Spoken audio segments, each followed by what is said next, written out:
दोस्तों, दुनिया में कई बार विमान को हाईजैक करने की घटनाएं सामने आई है। इन सबके बीच एक नाम लेला खालिद का भी था, जिसने इसराइल के विमान को हाईजैक कर सभी को हैरान कर दिया। लेला खालिद को बचपन में ही अपना घर और देश छोड़ना पड़ा, जिसके बाद उसने फ़िलिस्तीन को आज़ाद कराने का सपना देखा। इस काम को अंजाम देने के लिए लेला ने बंदूक थामी और फिर अपने कारनामों से पूरी दुनिया को हिलाकर रख दिया। लेला ने इजरायली विमानों को हाईजैक करने के लिए करीब 6 बार अपने चेहरे की प्लास्टिक सर्जरी भी करवाई और अपने देश की आज़ादी में योगदान दिया।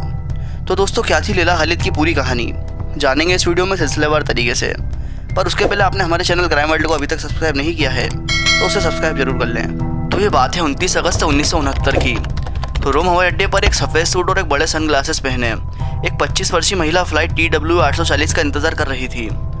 यह महिला बड़ी ही चालाकी से एयरपोर्ट सिक्योरिटी को झांसा देते हुए 2 हैंड ग्रेनेड और एक पिस्टल फ्लाइट TW840 के अंदर ले जाने में सफल हो जाती है। वो दिखाने की कोशिश कर रही थी कि वेटिंग लाउंज में इंतज़ार कर रहे एक और व्यक्ति सलीम इसावी को वो नहीं जानती। Salim Issawi popular front for the liberation of फिलिस्तीन यूनिट का एक महत्वपूर्ण सदस्य था और उस महिला का नाम था लेला खालिद। लेला खालिद और उसके साथी इसावी ने जानबूझकर फर्स्ट क्लास में सीटें बुक की थी ताकि उन्हें विमान के कॉकपिट तक पहुंचने में कोई भी परेशानी ना हो। विमान में लेला और सलीम इसावी की सीटें आसपास थी। एयर होस्टेस के बहुत बार पूछने के बाद भी लेला ने प्लेन में कुछ नहीं खाया। एयर होस्टेस लेला को कॉफ़ी और सलीम को बियर सर्व करती है। बाद में लेला उनसे कहती है कि मुझे ठंड लग रही है, मुझे एक बड़ा कंबल दे दीजिए। कंबल लेते ही लेला अपने दोनों हैंड ग्रेनेड और एक पिस्टल कंबल में दबा लेती है ताकि कॉकपिट तक आसानी से पहुंचा जा सके। एक इंटरव्यू में लेला बताती है कि जैसे ही विमान कर्मियों ने खाना परोसना शुरू किया, सलीम तुरंत कूदकर कॉकपिट तक पहुंच गया। उसके पीछे पीछे मैं भी अपने गोद में रखी हैंड ग्रेनेड लिए दौड़ी।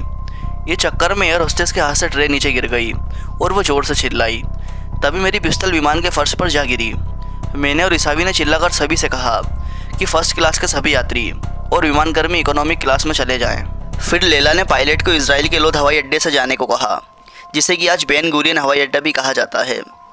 जैसे ही विमान ने इजराइल के ऊपर से प्रवेश किया, 3 इजरायली लड़ाकू विमान मिराज ने उसे घेर लिया। सभी यात्री खौफ में आ गए। उन्हें लगा कि ये 3 विमान हमारे विमान को मार गिराएंगे। पहले तो पायलट ने लेला के इस फैसले को मानने से इनकार कर दिया, पर जब लेला ने उसे अपना हैंड ग्रेनेड दिखाया तो वह भी मजबूर हो गया। लोद की तरफ जाने का फैसला सिर्फ इजरायलियों को चकमा देने के लिए था। विमान लोद के ऊपर से गुजरा। वहीं नीचे कई इजरायली सैनिक और उनके आधुनिक टैंक्स उनसे निपटने के लिए खड़े थे। तभी लेला खालिद फिर से पायलट को आदेश देती है कि तुम विमान को दमिश्क ले चलो। रास्ते में उन्होंने पायलट से कहा कि वो उनके जन्म स्थान हाइफा से उड़े, क्योंकि हाइफा में ही लेला का जन्म हुआ था। पर इजराइल और पैलेस्टाइन की जंग की वजह से 5 साल की उम्र में उन्हें हाइफा को छोड़ना पड़ा, जिसके बाद वो लेबनान चले गए। फिर विमान को दमिश्क के हवाई अड्डे पर उतारा गया। उतरते ही लेला ने सभी यात्रियों और क्रू मेंबर को कहा कि हमारा मकसद तुम्हें कोई नुकसान पहुंचाना नहीं है, जल्दी से विमान को खाली करो। विमान खाली होते ही सलीम विमान के कॉकपिट में विस्फोटक पदार्थ लगाता है और उसे उड़ा देता है। उनकी नज़र में फ़िलिस्तीनी लोगों की तरफ दुनिया का ध्यान खींचने का यह सबसे बेहतरीन तरीका था। इस हाईजैकिंग के बाद से लेला खालिद को पहली महिला हाईजैकर होने का खिताब मिला। PFLP का नेतृत्व इस हाईजैकिंग से मिले प्रचार से बहुत खुश हुआ। उन्होंने अपनी स्टार लेला खालिद को मध्य पूर्व देशों के दौरे पर भेजा।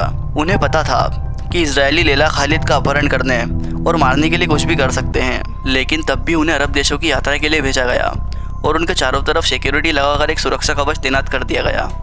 लेला खालिद अरब दुनिया की एक नायिका बन चुकी थी। उसके बाद लेला खालिद ने अपनी नाक, आँख और गालों पर 6 जगह सर्जरी भी करवाई ताकि आगे और भी हाईजैकिंग के लिए उन्हें तैयार किया जा सके। सितंबर 1970 में लेला लेबनान से यूरोप पहुंचती है।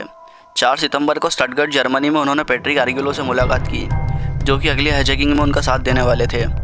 आर्गेलो अमेरिका के रहने वाले थे। 6 सितंबर को स्टटगर्ट से दोनों न्यूयॉर्क का टिकट लेकर एम्स्टर्डम पहुंचे। एम्स्टर्डम में ये दोनों न्यूयॉर्क जाने वाली इजरायली एयरलाइन ELAI 219 के बोइंग 707 विमान में सवार हुए। इस बार लेला खालिद और उसका साथी इकोनॉमी क्लास में बैठे हुए थे। लेला खालिद और आर्गेलो जानते थे कि उन्हें आगे क्या करना है। विमान में मौजूद लेला खालिद के पास फिर से 2 ग्रेनेड छुपे हुए थे। लेला खालिद जब दौड़कर कॉकपिट तक पहुंच गई, तभी पायलट ने उन्हें देख लिया और वो तुरंत भाग गया कि ज़रूर कुछ तो गड़बड़ है। पायलट ने तुरंत गेट को अंदर से बंद कर दिया। जैसे ही लेला खालिद अपनी खास तौर से बनाई गई ब्रा से दोनों हैंड ग्रेनेड निकालती है, तभी विमान में सवार मार्शलों ने गोली चलाना शुरू कर दी। पैट्रिक ने जब जवाबी फायर किया तो एक गोली मार्शल श्लोमो वाइडर के पैर में लगी। इस गोलीबारी में पैट्रिक को भी अब गोली लग चुकी थी। लेला खालिद पर 2 गार्डों और यात्रियों ने हमला बोला। लोग उन्हें मारने लगे। जिससे उनकी कई पसलियाँ टूट गई। इसी बीच चालक पायलट ने विमान को तेज़ी से नीचे की तरफ डाइव किया, जिससे लैला का बैलेंस बिगड़ा और वो नीचे गिर पड़ी। इसका प्रभाव विमान में बैठे यात्रियों पर नहीं पड़ा, क्योंकि उन्हें सीट बेल्ट लगे हुए थे। लैला बताती है, आधे घंटे बाद हम खड़े हो गए और मैंने अपने दांतों से हैंड ग्रेनेड का पिन निकालने की कोशिश की। जैसे ही हम खड़े होकर चिल्लाए, पीछे से सुरक्षा कर्मियों ने फायरिंग शुरू कर दी। मैंने देखा कि कोई कॉकपिट की मैजिक आई से हमें देख रहा था। मैंने उसे चेतावनी दी कि मैं 3 तक गिनती गिनूंगी। अगर तुमने कॉकपिट का दरवाज़ा नहीं खोला तो मैं प्लेन को उड़ा दूंगी। लेकिन मैं विमान को उड़ाना नहीं चाहती थी, पर उन्होंने दरवाज़ा नहीं खोला। कुछ देर बाद मेरे सर पर किसी ने हमला किया, जिससे मैं बेहोश हो गई। लैला खालिद बताती है कि मैंने देखा एक मार्शल ने खून से लथपथ आर्गुलो की कमर पर खड़े होकर उसकी पीठ पर 4 गोलियां दागी। घायल मार्शल की बिगड़ी हालत देखकर ELI के पायलट ने लंदन में इमरजेंसी लैंडिंग की। विमान लंदन में लैंड करता है। लैला खालिद के हाथ और पैरों को यात्रियों के टाइयों की मदद से बांधकर विमान के फर्श पर लेटा दिया जाता है। विमान के लैंड करते ही लैला खालिद को ब्रिटिश पुलिस गिरफ्तार करती है, मगर लैला की किस्मत अच्छी थी कि उन्हें इजरायली पुलिस की जगह ब्रिटिश पुलिस ने गिरफ्तार किया। लैला खालिद बताती है कि मैंने सुरक्षा कर्मियों से अनुरोध किया कि मेरे हाथ खोल लिए जाए। मैंने पैट्रिक के शव के बगल में खड़े होकर उसके हाथ पकड़े और मैं रो पड़ी, क्योंकि मैं सोच रही थी कि उसकी जगह मुझे मरना था, क्योंकि ये हमारी लड़ाई थी। वो तो हमारी मदद करने आया था। लैला खालिद को लंदन के इलिंग पुलिस स्टेशन में ले जाया गया। अगले कुछ दिनों तक चीफ सुपरिटेंडेंट डेविड प्रू ने उनसे पूछताछ की। जेल में लैला के साथ अच्छा व्यवहार किया गया। कुछ महिला पुलिस कर्मियों ने उनके साथ टेबल टेनिस भी खेली। लैला ने पढ़ने के लिए कुछ सामग्री मांगी। जब उन्हें पढ़ने के लिए कुछ महिला पत्रिकाएं दी गई तो उन्होंने नाराज़ होकर उन्हें लेने से इनकार कर दिया। तब जाकर उनके लिए समाचार पत्र उपलब्ध कराए गए। लैला को नहाने के लिए स्टेशन चीफ का बाथरूम दिया गया। उनके लिए साफ़ कपड़े और तौलिए लाए गए।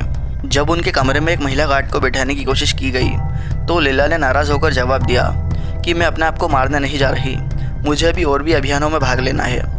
जब लैला खालिद ने इच्छा प्रकट की कि वो कुछ देर खुली हवा में सांस लेना चाहती है तो उन्हें जेल की ऊपर की मंजिल पर ले जाकर खिड़कियाँ खोल दी गई ताकि वो ताज़ी हवा का आनंद ले सके। उनको प्रतिदिन 6 से ज़्यादा सिगरेट पीने की इजाज़त दी गई।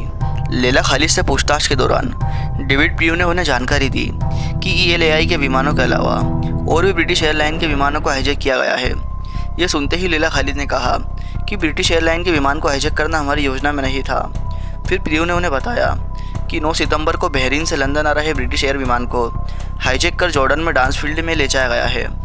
लैला खालिद ने जब उनसे पूछा कि उनकी मांगे क्या है तो प्रू ने जवाब दिया वो आपकी रिहाई चाहते हैं।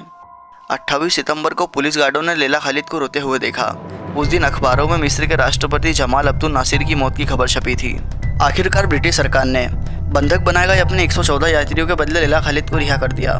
24 दिनों तक ब्रिटिश जेल में रहने के बाद 1 अक्टूबर 1970 को लैला खालिद को लेकर रॉयल एयरफोर्स के विमान ने काहिरा के लिए उड़ान भरी। इससे पहले 12 सितंबर को हाईजैक किए हुए सभी विमानों को डॉल्स फील्ड में विस्फोटकों से उड़ा दिया गया। दोस्तों, 80 वर्षीय लैला खालिद इस समय अमान में है। उन्होंने एक डॉक्टर फयाज रशीद हिलाल से शादी की, जिससे उन्हें 2 बच्चे हैं, बदर और बशर। उन्हें देखकर अब कोई नहीं कह सकता कि एक ज़माने में चेक कफ़ा पहने और हाथ में AK-47 लिए यह महिला फ़िलिस्तीनी संघर्ष की सबसे बड़ी पोस्टर गर्ल थी। तो दोस्तों, ये थी आज की कहानी जिसने सभी को हैरान करके रख दिया। दोस्तों, अगर ये वीडियो आपको अच्छी लगी तो इस वीडियो को लाइक ज़रूर करें और हमारे चैनल क्राइम वर्ल्ड को सब्सक्राइब जरूर करें। धन्यवाद।